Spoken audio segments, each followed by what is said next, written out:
Society 5.0 dan Revolusi Industri 4.0.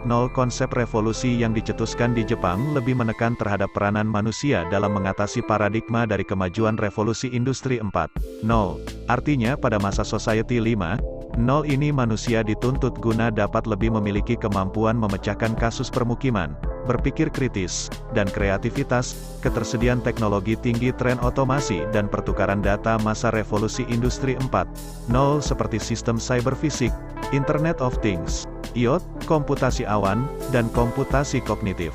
Beriringan terhadap dampak kehidupan manusia di seluruh dunia jadi penuh gejolak, ketidakpastian, kompleksitas, dan ambiguitas. Menurut Perdana Menteri Jepang, Shinzo Abe menyatakan bahwa konsep revolusi industri 4.0 dan Society 5.0 tidak memiliki perbedaan yang jauh, yakni revolusi industri 4.0 memanfaatkan kecerdasan buatan, artificial intelligence, sedangkan Society 5.0 memfokuskan kepada komponen manusianya. Prioritas Society 5.0 pada penduduk beradaptasi di masa depan adalah HOTS, Higher Order Thinking Skills. Jika teknik berpikir secara permukiman, berjenjang, dan sistematis sanggup digunakan oleh penduduk, maka inilah yang diujarkan teknik berpikir tingkat tinggi Society 5.0.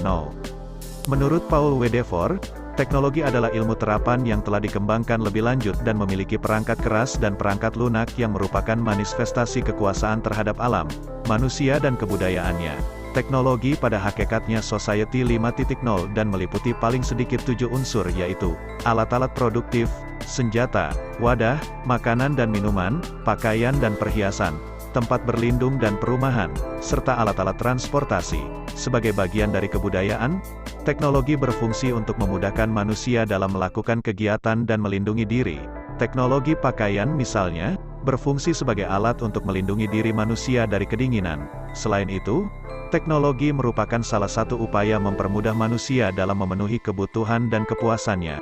Perkembangan teknologi yang begitu pesat berdampak pada ketertinggalan masyarakat apabila mereka tidak mampu beradaptasi. Ini berdampak pada munculnya era disrupsi. Disrupsi adalah sebuah inovasi yang akan menggantikan seluruh sistem lama dengan cara-cara baru. Disrupsi berpotensi menggantikan pemain-pemain lama dengan yang baru. Disrupsi menggantikan teknologi lama yang serba fisik dengan teknologi digital yang menghasilkan sesuatu yang benar-benar baru dan lebih efisien, juga lebih bermanfaat. Izzuddin, 2019. Oleh karena itu, bersiap-siaplah beradaptasi dan memasuki zaman baru ini. Jangan sampai kita menjadi masyarakat yang tergerus teknologi. Jadilah masyarakat yang menguasai teknologi untuk menguatkan nilai-nilai kemanusiaan. Dampak positif dan negatif teknologi dan literasi digital. Dampak positif. 1. Memberi kemudahan untuk mendapatkan layanan tertentu lewat jarak jauh, misalnya berbelanja online, pesan tiket kereta online, del. 2. Menghemat waktu, bisa dilakukan kapanpun dan dimanapun. 3. Kemudahan untuk mencari dan mendapat informasi lewat akses internet. 4. Dapat dijadikan sarana hiburan, misalnya mengakses sosial media ataupun streaming film dan musik. 5. Kemampuan menggunakan teks, alat, dan teknologi untuk mengakses informasi dan hiburan. 6. Kecakapan dalam berpikir kritis, menganalisis, dan mengevaluasi data. 7. Mampu mengkomposisikan pesan dalam praktik yang kreatif. 8. Kemampuan untuk berefleksi dan berpikir etis. Serta 9. Berpartisipasi aktif dalam aksi sosial baik secara individual ataupun melalui usaha kolaborasi dengan berbagai pihak. Dampak negatif 1. Adanya pelanggaran hak cipta atau hak kekayaan intelektual. HKI. 2. Rendahnya ketersediaan lapangan pekerjaan karena sumber daya manusia, SDM, telah digantikan oleh teknologi digital. 3. Munculnya informasi digital yang tidak sesuai dengan fakta, hoaks. 4. Adanya budaya malas gerak, mager, karena pengaruh penggunaan teknologi digital yang mengurangi aktivitas manusia. 5. Adanya kemungkinan penyalahgunaan teknologi seperti penipuan digital yang mengatasnamakan orang lain. Internet of Things, IoT, dan Big Data. Internet of Things IoT didefinisikan sebagai sebuah penemuan yang mampu menyelesaikan permasalahan yang ada melalui penggabungan teknologi dan dampak sosial ditujukan untuk memenuhi kebutuhan masyarakat, serta memungkinkan layanan canggih dengan terkoneksi baik secara fisik dan virtual berdasarkan pada yang telah ada dan perkembangan informasi serta teknologi komunikasi, ICT. Adapun referensi model IoT diantaranya 1. Physical Devices and Controller yang terdiri dari sensor, embedded system dan gateway. 2. Connectivity. 3. Edge Computing. 4. Data Accumulation. 5. Data Abstraction. 6. Application. 7. Collaboration and Process. Tujuan IoT adalah memperluas manfaat dari konektivitas internet yang terhubung secara terus-menerus. Kelebihan IoT. 1. Data lebih cepat dan akurat. 2. Mudah dalam pengecekan. 3. Efisien waktu. 4. Lebih hemat biaya pengoperasian. Kekurangan IoT. 1. Jika terjadi rusak harus mencari yang sepadan. 2. Diperlukan perawatan rutin dan ekstra. 3. Rawan diretas. Big Data. Big Data adalah tindakan pengumpulan dan penyimpanan informasi yang besar untuk analisis. Adapun bagian penting dari Big Data diantaranya 1. Volume organisasi mengumpulkan data dari berbagai sumber, termasuk transaksi bisnis, media sosial dan informasi dari sensor atau mesin. 2. Kecepatan aliran data harus ditangani dengan secara cepat dan tepat bisa melalui hardware maupun software. Teknologi hardware seperti tag RFID, sensor pintar lainnya juga dibutuhkan untuk menangani data yang real-time. 3. Variasi data yang dikumpulkan mempunyai format yang berbeda-beda, mulai dari yang terstruktur, data numerik dalam database tradisional, data dokumen terstruktur teks, email, video, audio, transaksi keuangan dan lain-lain. 4. Variabilitas. Selain kecepatan pengumpulan data yang meningkat dan variasi data yang semakin beraneka ragam, arus data kadang tidak konsisten dalam periode tertentu. 5. Kompleksitas. Hari ini, data berasal dari berbagai sumber sehingga cukup sulit untuk menghubungkan, mencocokkan, membersihkan dan mengubah data di seluruh sistem. Namun, Big Data sangat dibutuhkan untuk memiliki korelasi antar data, hierarki dan beberapa keterkaitan data lainnya atau data yang acak. Mengapa Big Data penting? Dapat mengambil data dari sumber manapun dan menganalisanya untuk menemukan jawaban yang diinginkan dalam bisnis seperti 1. Pengurangan biaya. 2. Pengurangan waktu. 3. Pengembangan produk baru dan optimalisasi penawaran produk. Dan 4. Pengambilan keputusan yang cerdas. Artificial Intelligence (AI) merupakan mesin yang belajar dari pengalaman, menyesuaikan diri dengan inputan baru dan melakukan tugas seperti manusia. Konsep AI. 1. Thinking humanly, berpikir seperti manusia. 2. Thinking rationally, berpikir secara rasional. 3. Acting humanly, bertindak seperti manusia. 4. Acting rationally, bertindak rasional. Tujuan AI. 1. Membuat mesin menjadi lebih pintar. Tujuan utama. 2. Memahami apa itu kecerdasan. Tujuan ilmiah. 3. Membuat mesin lebih bermanfaat. Tujuan entrepreneurial.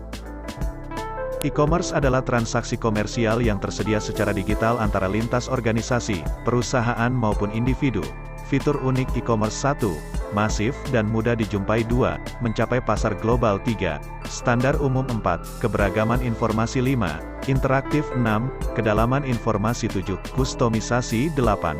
Teknologi sosial. Terdapat sejumlah tipe e-commerce yang dibagi berdasarkan konektivitas pasar. Di antaranya adalah Business to Consumer, B2C, Business to Business, B2B, Consumer to Consumer, C2C, Social E-commerce, Mobile E-commerce, M-commerce, Local E-commerce. Kunci e-commerce bisnis model ini adalah salah satu bagian terpenting dalam industri, karena mengungkap bagaimana cara perusahaan mendapatkan laba, monetizing, melalui cara-cara yang belum pernah dilakukan oleh perusahaan tradisional pada umumnya.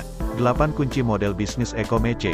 Value Proposition, proposisi nilai, revenue model, model pendapatan, market opportunity, kesempatan pasar, competitive environment, lingkungan kompetitif, competitive advantage, keunggulan bersaing, market strategi, strategi pasar, organizational development, pengembangan organisasi.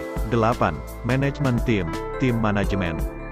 Etika dunia siber. Seiring dengan berjalannya waktu, maka teknologi juga semakin berkembang pesat.